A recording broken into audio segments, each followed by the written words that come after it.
feed all the animals at the park.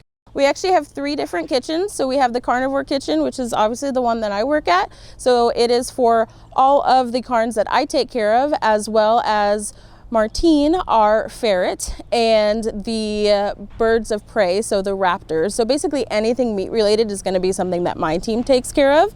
We also have a penguin kitchen, which they take care of the penguin food. They will do some otter preparation as well, because the otters are part of TMC, Troublemakers Cove. They're the ones that take care of the penguins. And then we have our produce kitchen, which makes the diets for pretty much everybody else. So you've got the rhinos, all of the hoof stock, the primates, that kind of thing. So the produce kitchen is definitely the biggest one that makes for the majority of the animals, because the majority of them don't eat meat.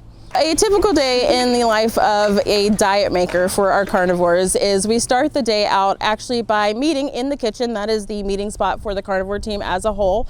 We go over what we call our daily brief for the day, and then we take care of the tigers. They are part of the kitchen routine because our kitchen is attached to their habitat. Then we actually start making the diet. So we grab some pans, we label them. We have a label up at the front, and then we will label up at the top as well with which animal is in which pan and what section of it. And then we have to figure out what they're eating for the day. So sometimes they get AAA, sometimes they get whole prey. So AAA is basically a ground diet that is specifically made for zoo carnivores. Whole prey is pretty much what it sounds like. It is a whole prey animal: rabbit, guinea pig, hamster, rat, things along those lines. And then we actually go through and start prepping everything. So we have to weigh it out and put it in the pans in the right part of the pan. Sometimes they get supplements. So like our cheetahs get something called lysine, which just helps with their immune system, because cheetahs are susceptible to a lot of things just as a species because they went through a bottleneck. So they basically got to a really, really small population size and then had to grow from there. So they have some what's called salmon oil, which is basically just something that helps with their fur and their coat and helps make it shiny. The same thing that you would give your cats at home.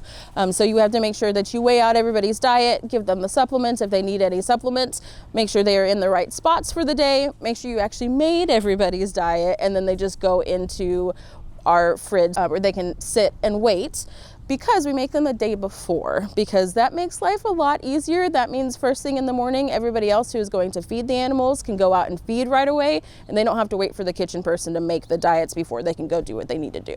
So how do we go about creating the menu and making sure that everybody has everything that they need? So cats are obligate carnivores, which means that they have to eat meat in order to get all the nutrients that they need. So we make sure obviously that we have a lot of meat on hand for all of the cats that we've got. We actually recently got an order of that AAA and those whole prey items that was over 25,000 pounds. And that will last us roughly about 6 months to feed everybody.